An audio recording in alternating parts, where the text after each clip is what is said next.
obviously. Just let you talk information of the match.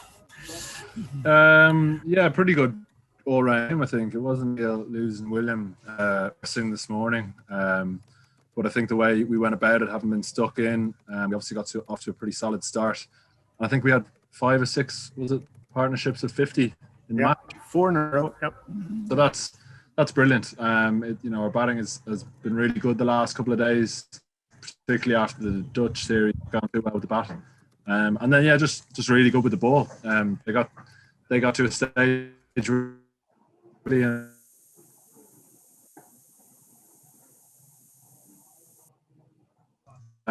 and yeah, it's a huge win. We're over the moon. So we're getting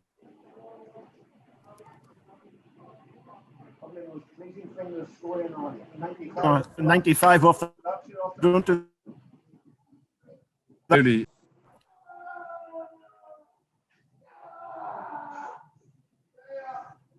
99 in the last 10 or whatever. It was a big momentum shifter, and your own performance, obviously South Africa in your boys, three games against them, 350s. Yeah, I didn't really know that, obviously, but obviously opening today was something a bit different. But I was able to bat with Paul for a good period of time, and we really enjoyed batting together. And I think we set a platform pretty well. But yeah, it's naturally nice to get runs, but they're a lot more sweeter when you come with a. John. How you doing, Andy? I think I can see you over there, John. Yeah, I'm waving at you. Can you hear me okay? Yeah. Okay. Down the years, whatever. That's from an Irish supporter's point of view. You as well, obviously having made the 90 as well, had to back that up. You must be delighted the way your team responds, especially in the field. Yeah, absolutely. We knew 90 was a good score, but we did. It's a fast round, and the wicket. We knew it would be tough to take 10 wickets. So the way the guy ball created 10 chances, and we pretty much took all the chances. Small thing out going our way, a couple of DRS decisions, some really good fielding. I think that was one of the better fielding displays that I've been involved, just all round. And the guys deserve a lot of credit. They worked hard in this last week to 10 days, knowing that we're going to have to be at our best. And I think we're pretty close to that today. And I'm just really excited to see what this can do for the confidence of this team going forward. Yeah. Friday's game would be interesting. I heard you on your after-match piece for the TV saying that you're looking for a series win. That would be a nice feather in the cap, wouldn't it? It would. Look, if you had told me we'd have 15 points after 2 games, I would have taken that, no doubt. But it's the first time we've beaten South Africa, and that's huge in itself. And I said that at the start of the week, the chance to create history. But we now have a chance to beat South Africa in a series, which would be unprecedented. So we're looking forward to that on Friday. And do you think the squad will be up for that game? Obviously, William Porterfield's got a problem with his injured finger. Maybe he might come into the reckoning again. Curtis Camphor, I thought, did all right out in the field today. So it looks like he's coming back to a little bit of form after his recent surgery too. So it looks like you've got a very good, strong, youngish squad around the experienced players. Yeah, William was a huge loss. I thought he batted brilliantly in the first game. He's such a warrior for Ireland. We'll have to assess his injury over the next couple of days. Curtis was probably just wasn't fit enough for the first game to come into contention, but naturally with a last minute change, he slotted in brilliantly. We still haven't seen Lorcan or Curtis bat in this series, so hopefully come Friday, guys will be raring to go to put in another good performance. Hey, last question from me then. Well done on your century, 7th for Ireland. How are you feeling about that Man of the Match award for you too? Yeah, it felt good. I've felt good in the last couple of games. It's not nice to score runs, particularly when you're maybe you change your position and have to go up to open. But the wicket was pretty good early on. The ball came on nicely, and like I said, we created a lot of partnerships, which went a long way into winning this game. So it's brilliant. Well done, and congratulations, and good luck on Friday. Thanks, John. Alvin from BBC. Hello, Andrew. Uh, How you doing? First of all, congratulations. Thank you. Great victory. I'm just joining us late because I was writing up the report. So hopefully I'm not going to repeat the questions that I've been asked. But Ireland beating one of the big teams. We've done it before. Is it now about building on that and making sure it's not just a one-off? 100%. Like you said, we've beaten big teams before, but we haven't probably consistently beat them. And look, we don't have the players that these teams have. We don't have the infrastructure that these players have, but the exposure. There's a lot of this South African team have played in the IPL. We don't get that. So what we do have to do is whenever we do play the big teams, we get the most out of it and we try to put in our best performance because we're the best advertisement for cricket in this country. If we can put in performances like we do today, we can get a bit of a bug going. So we're thrilled with it, but we have to continue to improve and continue to beat these teams because, like you say, beating them once off is great, but that's why winning a series at the end of the week could be so important because it shows that we're making strides and we're improving as a team.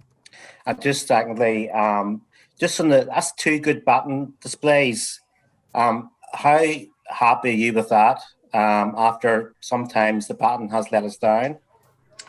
Yeah, we obviously had a disappointing series in Utrecht in Holland, on a surface that didn't really favour the batter. So we naturally came under a bit of criticism. But I think over the last two games, we've showed our quality. I think it's fair to say we've dug in, and the last two games we've been put into bat and really batted quite well. So we know these conditions pretty well. South Africa have obviously had a long series in the West Indies, but we have a good batting unit. We have batters who are waiting to come in, and the Interpro structure is restructured this year, and I think that's been a benefit. So guys are in form and guys are putting in performances and putting pressure on people like me and Paul and William, who are kind of older statesmen in the batting order. So it's great to see. But like you say, we've just got to keep moving forward and make strides in a positive manner. Thanks a lot, Andy. Good luck on Friday. Thank you. Shivadichan. Hi, Andrew. Hi. Congratulations on your victory, first of all. So prior to the series, I had asked you whether George Dockrell is going to retain his place in the middle order. We all know the answer to that question now. On a similar note, are you planning for something similar with Andy McBride? And if this was an one-off, then do you think his batting has opened the room for some pondering to do? Yeah, it's a good question. We'll have to obviously assess William and how he is. If he's fit and ready to go on Friday, he'll slot back in and I'll drop down to 3. But Andy's one of these players that you want on your team on every occasion. He's just a fighter. He'll do whatever you want. And I didn't really hesitate. I got a text this morning, first thing, waking up to tell me that William wouldn't be available. So my first thought was that, Andy could slot into 3 and I could go up top. So it's great. He's been batting 3 for his domestic team, the Northwest Warriors. Gary Wilson, the coach there, has put him up the order and given him that opportunity, and he's got some runs in that. So he's a good batter. I can remember him getting a 90 odd against Bangladesh a couple of years ago. We know he can bat. He's obviously been batting 8 or 9 in recent years, but he got 30 today and dug in, and we built another good partnership. And yeah, look, it opens the door. And George as well, I thought he played brilliantly, and I thought he bowled brilliantly as well, and gave us that control with the left arm spin, something different. So yeah, just a good day all round. Touching on Harry Tector, he has been on the receiving end of some criticism recently, with many people questioning his consistency. But I think today the young lad showed what he is capable of producing. So what has been the conversation with him like in the dressing room? And given your start to your international career, was it difficult? Have you shared some of your insights and learnings with him? Yeah, Harry's a quick learner, and Harry's a really impressive person, not just a cricketer, the way he works in training, the way he wants to get better. But you have to remember that a lot of our guys are being thrown into the deep end at international cricket, playing the best teams in the world. So naturally, it might take them a bit longer to adapt than other big countries. But these are the players that we need to invest in and we need to put time into, because they're going to be the future of this Irish cricket team. And I think the last couple of innings and the last series in Holland, Harry's really shown promise, and he's looking really comfortable in that number 4 position. I said it before, I think that was a really impressive knock, probably the innings of the day, the way he played. And he can just go from strength to strength, and it's going to be really exciting to see how he progresses over the years. Finally, last one from me, Curtis Camphor, obviously back in the team, but not introduced in the bowling attack today. Was it a bit of game management from you, given that he's coming back from an injury? And what's the injury status with him like? Yeah, like I said, he probably just wasn't fit enough in the first game. We weren't sure. He trained really well, but we obviously don't want to. He's just come back from pretty big surgery, so we didn't want to rush him back. We obviously probably had to bring him in today. He's not fit to bowl at the moment. He's just playing as a batter at the moment, but he's such a good cricketer. He's such a smart cricketer. Even that run out today was a small kind of bit of brilliance that I didn't even pick up on. Yeah, he's going to be a really important cricketer for us going forward as well. But you know, this week is probably more going to be as a batter rather than an all-rounder. All right, thanks. Thank you. Percival. So, thank you so much. Congratulations, Andrew. Andrew, can I ask you? Obviously, before the first match, I asked you that, or I mentioned that you confirmed that you guys could possibly be that David versus Goliath, and today you guys proved that. Where do you guys rate this victory against South Africa? As much as you say you guys have beaten some of the bigger nations before them. Yeah, it's a huge moment. We've never beaten them before. We haven't won too many games at home against the big teams, and it just all went pretty well today. Having a pretty amazing crowd in, obviously not as big as we would have liked due to restrictions, but just to see people with smiles on their faces enjoying the cricket that we're playing is great, and it's something that we can take going forward. I did mention it was David Goliath. It was, and you know, you look at the two teams at the start of the day and you think that South Africa should win those games, but we just showed a lot of fight and we just played smart cricket, and we kept it pretty simple. We built a platform and then went hard at the end, and similar enough with the ball. I thought we bowled well up top without getting too many chances, and then pulled it back really well in the middle when Milan and Van der Dussen were going quite well. So to get them pretty quickly in succession opened the door for us. But it's huge. It's a huge moment for Irish cricket. We've won these games. We've won these games on and off, and lads have had big performances. People like Kevin O'Brien and Paul Sterling at Southampton last year. But that was as complete a performance, I think, since I've been involved in the Irish team. Maybe the West Indies in the World Cup in 2015, but that was certainly one of the proudest days that I've been involved in Irish cricket today. And can I just ask you as a follow-up, perhaps, how do you think the South Africans will react after this victory? Do you think the likes of Quinton de Kock and Lungi Ngidi will be included in this match on Friday? Because it seems like you guys are aiming for a series victory this coming Friday.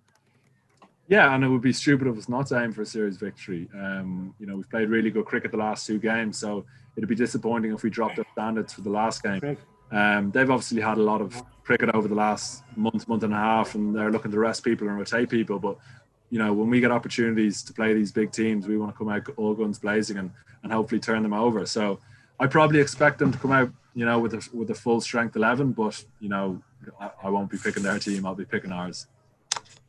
Thank you so much, sir. Ian with a follow-up. Andrew, can you talk us through the no ball catch run-out incident? We all thought the ball would be dead after the catch was taken. But then you obviously appealed for the run-out, did you? Yeah, I actually didn't. I saw the ball being caught and I thought he was just given out, and then the bails were taken off. So I don't make the rules or the regs. I just leave it to the umpires and let them do it. And whatever decision goes, then we got to put up with it. You know, we've had a couple of decisions over the years that haven't gone our way, and that one went our way today. So obviously Rabada can hit a pretty big ball, so it was quite an important wicket. But, you know, we had done all the hard work at that stage. We probably deserved a decision to go our way. But you actually had to appeal for the run-out, like the umpires were ready to resume play, and then suddenly they went into another conversation. And yeah, we just made it clear to them that there was a run-out opportunity as well, because no ball hadn't been called. So it was a strange bit of cricket, something that I'd never seen before. No. The officials made the call, and we've got it. It went our way. Okay, anyone got a last question? No, that's good. Thank you, Arch. Thanks, Balby. Cheers, guys. Thank you. Thank you all. I'll put the recording up very shortly. Thank you so much.